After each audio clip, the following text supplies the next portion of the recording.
about shelter, and they have to then perform activities again. That pure meditation is very difficult to achieve. So those two activities are very well understood and discussed and used in many, many traditions. Krishna consciousness has a unique perspective. Karma and Jnana used together. Activities with a mood of renunciation. I'll do the activity, but I'm not attached to the result because it's Krishna's result. That becomes Buddhi Yoga. Buddhi Yoga. Normally one is inspired to act because one expects to get some results. One expects to get some fruits for one's labour. Nowadays the whole economic system is set up to favour a few, so that everybody else is in debt, up to the eyeballs, working hard to try and get some limited fruits, some small percentage of the results of their activity in order to continue to exist. And even if you're on a better wicket, even if you're getting a little bit more percentage of the fruits of your activity, you're still not getting much in return for the hard labour. If we use the analogy of counteracting the suffering, it's like hitting yourself on the head with a hammer. And when you stop, you think, oh, what a relief. So it's austere to try and get some nice result from the material world. In fact, it says that if you want to make a successful living, then you have to employ diplomacy, and there are many different ins and outs and tricks in order to actually have even a somewhat quality existence in the material world. It all comes about because of our previous activities. So it's hard work. It's hard work. So if we give up the attitude of trying to get the result, there are devotees who, from young age, their parents were millionaires, and they just understood that to serve Prabhupada was going to make them happy. They renounced their family, or they renounced the wealth of their family. Their family would come and say, okay, my son, if you come back, if you stop singing and dancing, stop chanting Hare Krishna, stop shaving your head, then I'll write you out a check. Here's a check for $1 million. All you have to do is renounce your activities. They said, thank you. No, thank you. I'm fully satisfied. And they went through many, many austerities in order to please their spiritual master, in order to get his blessings, and ultimately to get the topmost goal of becoming established in a relationship with the Supreme Personality of Godhead, free from the confines of the material world. There's no other way out. There's no other way out. One verse says, Harinama, Harinama, Harinama eva kevalam kalo nasteva nasteva nasteva gati anditaha. In this day and age, there's no other way. There's no other way. There's no other way of achieving spiritual perfection except by connecting oneself with the holy name, the spiritual name of the Lord, the spiritual pastimes, the spiritual qualities, the spiritual activities of the Lord. And how to connect, that's through a bona fide spiritual master, a bona fide representative, and their representatives as well. It can't be done separately. People saying, I want to go to God direct. Why should there be anything in between? There's nothing in between us and God. The representative of God, they help to magnify, they help to amplify, because okay, I'm going to surrender to God. Here's Krishna in the temple, on the altar. I'm going to surrender. How? What am I going to do? What is God like? What is Krishna like? What does he have for breakfast? What does he have for lunch? How does he like to dress? We have to get trained up. We have to submit to the training of the first-class servants of the Lord. And then we can have access to service. And service allows us to become more intimate and to develop our relationship with the Supreme.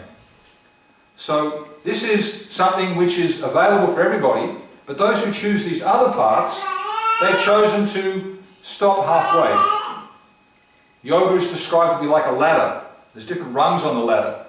And as many rungs as you climb up before you get to the top, that's what you're distinguished as. If you get to the level of Karma Yogi, then even though there's more up there, I'm satisfied here.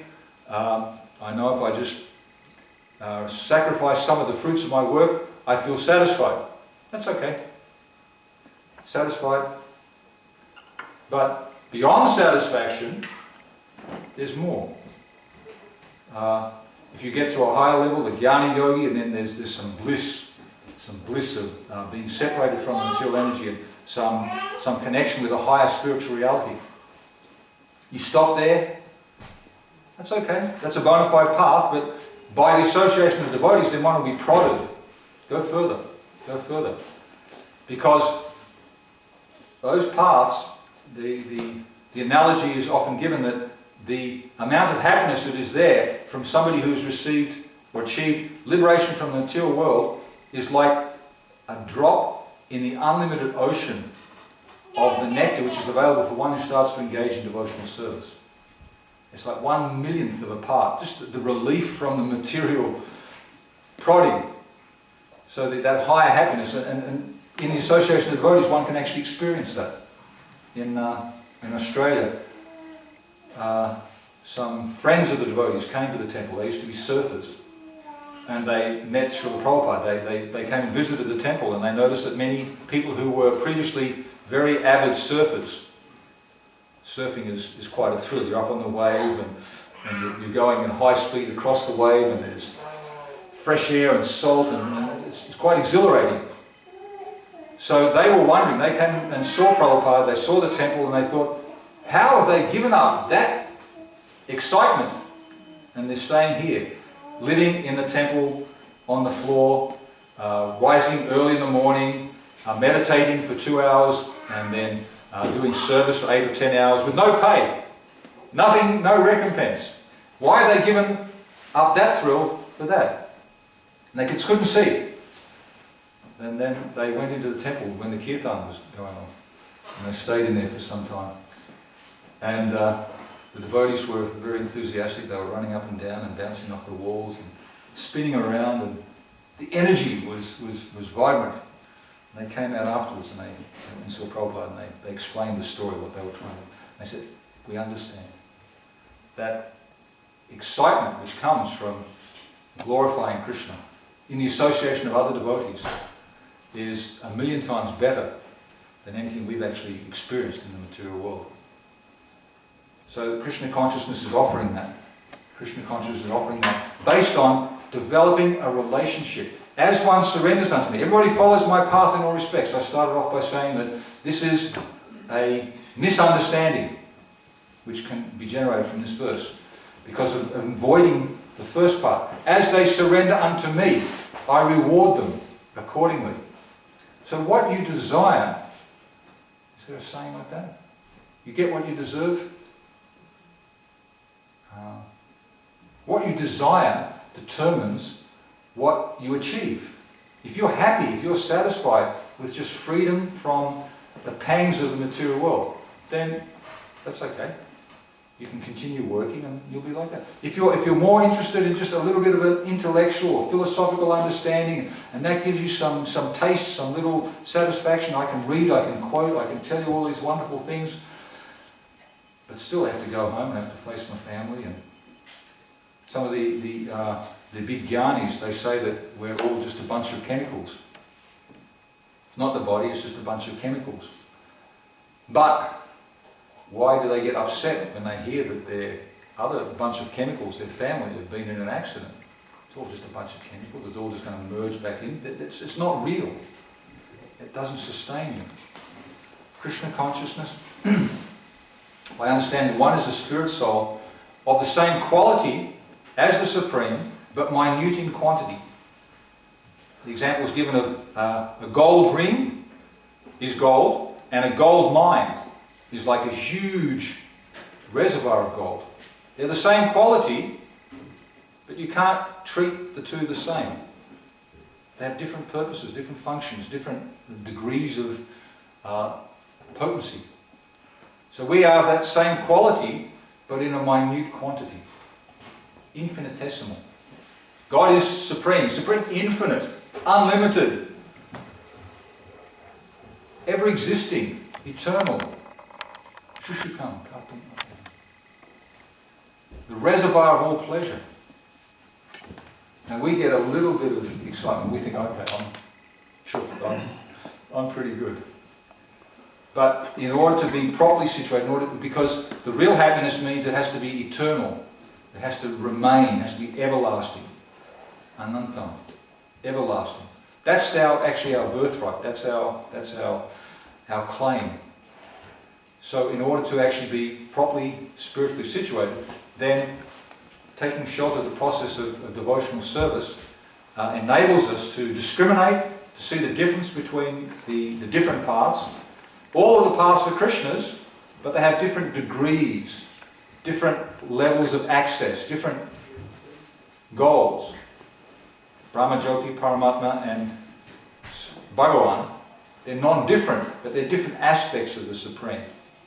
Even one can enter into the kingdom of God. You can be within the spiritual world, Vaikuntha. You can be in the grounds of the palace. You might be a doorkeeper, you might be an insect. You still need to go into the palace and you need to meet the person. You need to start serving the person. So that's done through the representative, through the via medium. So the process of Krishna consciousness is to understand who we are, what is our relationship with Krishna, who is going to help us to get us re-established in that relationship. And then to respect our senior God brothers, our senior God sisters, our spiritual masters, Srila Prabhupada's books, and take advantage of them in order to understand what is the goal of life.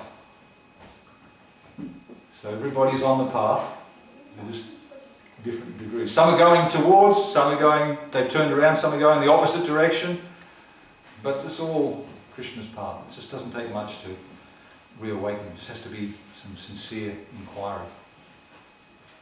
So I'll just finish there, and to the full length. Does anybody have any brief questions? Any ideas?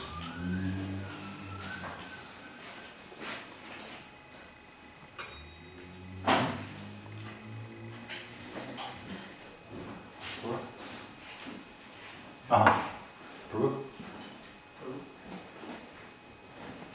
This verse that as you surrender unto me, I reward you accordingly.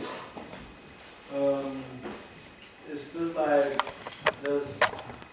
you can think of quality and you can think of quantity?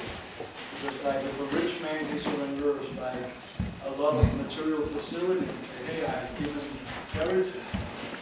But like for example, like one person may have 1,000 kroner in his pocket and he gives you 100 kroner. Then another person has just 2 kroner and he gives you 2 kroner. Yeah, what you're talking about is the quality of the surrender. Yeah. So, If you put it that way, yeah, Krishna sees what you hold back. And your attitude as well. Okay, here, take this. Get rid of him. But if there's a loving attitude and I'm giving everything, to sacrifice everything, then Krishna is very pleased with that service, the quality of that service.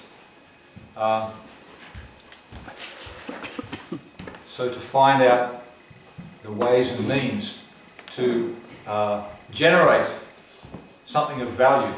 Our lives are pretty insignificant. We're here for just a brief moment. There's some insects that are born and within 2 hours they've lived their whole lifespan, they're gone.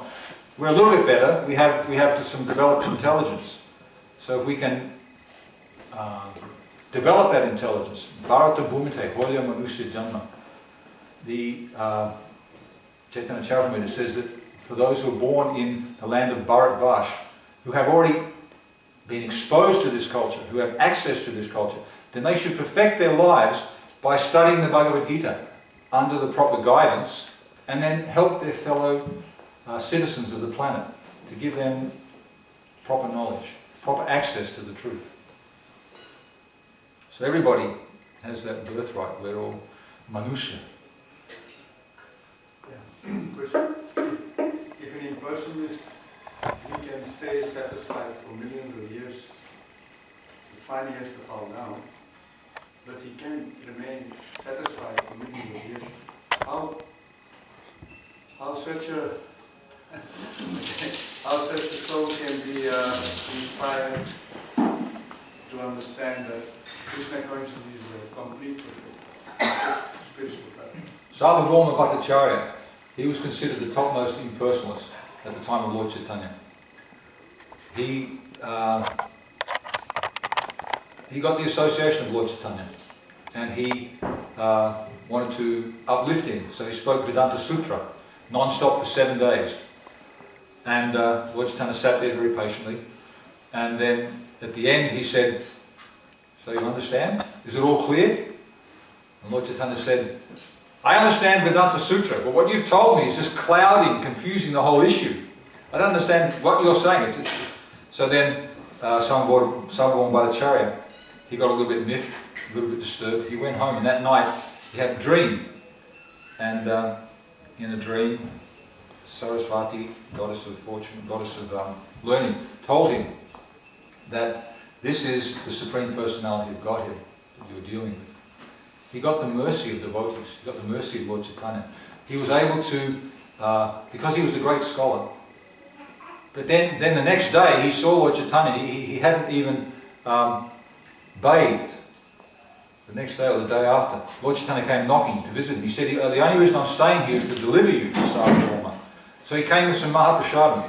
And the normal injunction is, if you receive purified foodstuff, Mahaprasadam, you're supposed to wash your mouth, you're supposed to take bath, you're supposed to cleanse yourself in order to receive that offering. So he'd just woken up. So Lord Chaitanya gave him the Mahaprasadam, and he said, "Just see, previously your Mayavad principles, they've become overridden by the devotional principles. Now you appreciate Krishna's mercy." And he was able to take that prasadam. He was also then able to teach some of the other people. Here's Sarvabhauma, the court pundit. He's the greatest Mayavadi around. And look at him, he's now singing and dancing. Haribol, Haribol. So he was especially blessed, especially uplifted by Lord Chaitanya. So the devotees also, they can do that. People are just walking down the street, they're oblivious to the reality around them, so the devotees can come along and shake them. Even just to tell somebody you're not the body. It's rare. I was at the bathroom on the beach in Australia, and on the back of the door somebody had written, "You're not that body. Think about it." It's very powerful, very powerful. You're not that body. Who tells you that? You're not that body. You're great, you're wonderful. No, you're not that body. So just a little bit of knowledge, a little bit of information is liberating. And the devotees are always giving that. They're always freely distributing Krishna consciousness. So for somebody who's feeling so much satisfaction, because it's not substantial, because it doesn't have any depth, because it doesn't last, even millions of lifetimes. Mukunda, he was told he would not see the Lord for 10 million births. But he said, "At least I'm going to see him after 10 million births." He said, "Okay, that's a short time. Hey-o! Eventually I'll see my Lord." And the Lord Son immediately called him back. This person actually has proper knowledge, proper understanding. Millions of... Lord Brahma, one day of his is 4,300,000 years. So we're just small. I'm getting the wrap up. So thank you very much. Hare Krishna.